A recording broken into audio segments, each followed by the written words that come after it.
Hey, and we're back for another episode of Rate My Base. This one is BreederZ. Another low trophy count, 1,500 or so. The setup of the road and everything looks really good. Definitely like how he has it set up. The only thing that has me concerned is possibly this stretch right here. Depending on what towers he has here, because this is one long stretch that you can burn every single tower here. You break down that barricade and you burn, and your burn will probably end up about right here. So you might even be able to touch that one and that one. And so if those are all like arrow towers or water towers, those are all pretty much going to die in one firestorm. So that's could be an issue. To prevent that, what you need to do is you need to put a barricade over here in between. But other than that, it looks really good actually for this trophy range, for this level. The troop formation is very nice. At this stage, you might want to put a little bit more archers than frosters. Frosters really aren't that good. Frosters are probably the worst troop in the game. You only use them when you absolutely have to, if like you don't have really wave space. The slow isn't that big of a deal, and it's very, very situational. So having a couple frosters over here would be nice to freeze everyone and slow everyone as they're coming. So that's the only spot. Like if you can get frosters like stuck here and like they stay here, they'd be good. But as your frosters like move and move up with your troops, if they get to here, you're gonna sword in, they're gonna die in one shot, or you're gonna kill the barricade and get over there and kill them. So your frosters pretty much are effective there and semi-effective over here, because this area will be able to attack as the people are coming by. They'll get slowed a little bit, but because your frosters are only effective if they're alive, and if the hero is anywhere near the froster, they're gonna die. And then like even just the ranged troops, the archers, they'll shoot down the frosters fairly quickly. So that's the thing. I really, really hate frosters. They need a lot more life, or something, or they need resistance to arrows. If frosters had resistance to arrow and they could survive a sword rain, that would make them a lot more effective and a better troop. I still wouldn't use them that much, but yeah, frosters definitely need a big buff. Other than that, everything looks good. The bomb towers, the fire towers. So we're going to go ahead and attack. We'll use the same setup here. The spells are level 9, level 6, and level 5. It's the same account you attacked the last person with. That was around 1,600 as well. So I'm going to take off these guys and just put archers, just because no one really attacking him would have high level troops, and I'm not really going to use them anyway. I'll bring on a cannon and a couple of knights. So your froster's there, so I'll go ahead and kill him.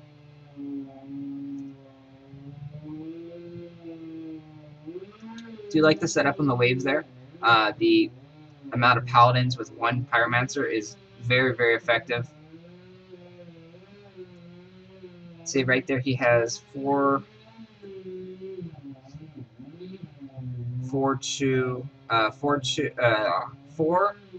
paladins and a froster and a pyromancer. So his wave troops are very, very upgraded, which is great for him. He's going to win a lot of battles just on his troops.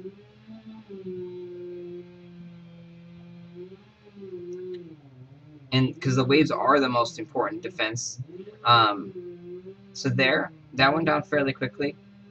This situation right here, it's come to my attention that one blizzard can kill like both of those. So you don't want to have two gargoyle towers together, because if someone's got a blizzard spell, they'll go in there and just kill both of those in one hit. So you want to space those guys out just a little bit. The archer there is doing some damage.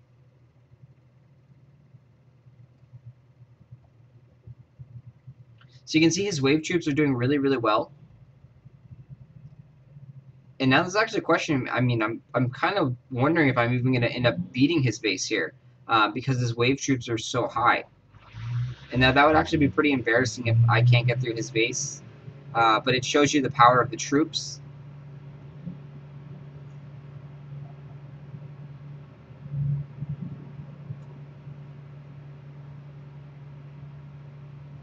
So we have 40 seconds or so.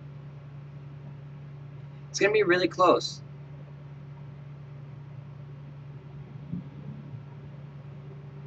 And it appears we probably won't actually get through his base, which is pretty surprising. But that just goes to show you how strong your troops are. His paladins are very good, decent level. His wave troops are extremely high. We're going to beat it with like 1 second left. So all in all, that worked out really, really well for him. Great defense, especially for this level.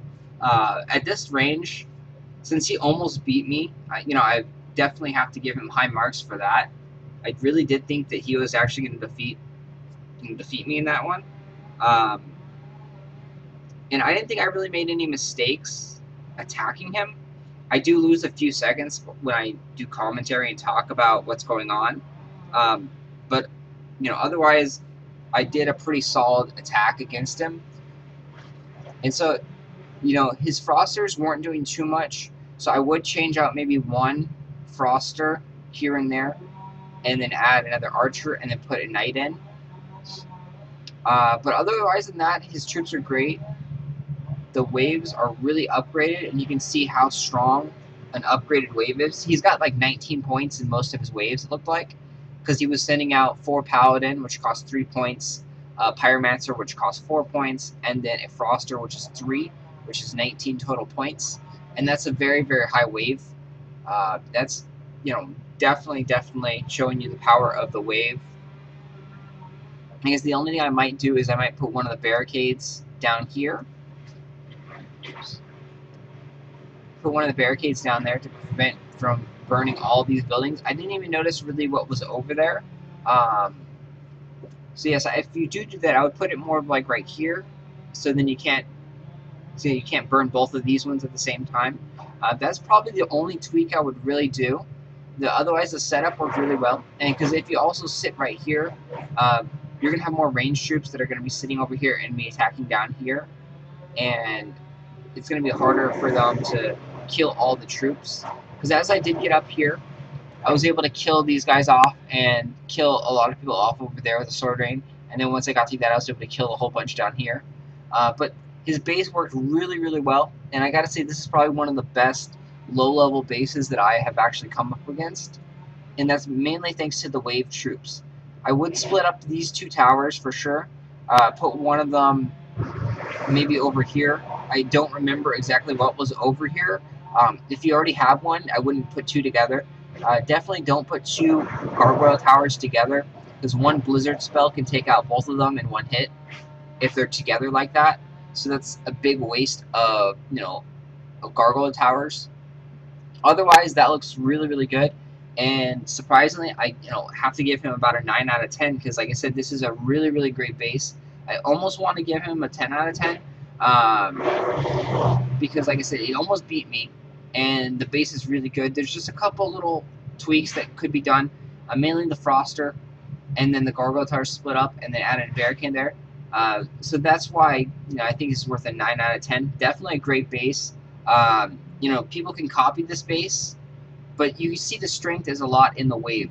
So even if you copy the same road design and layout, your base is really not going to be as strong until you upgrade your wave and you put your troops in there.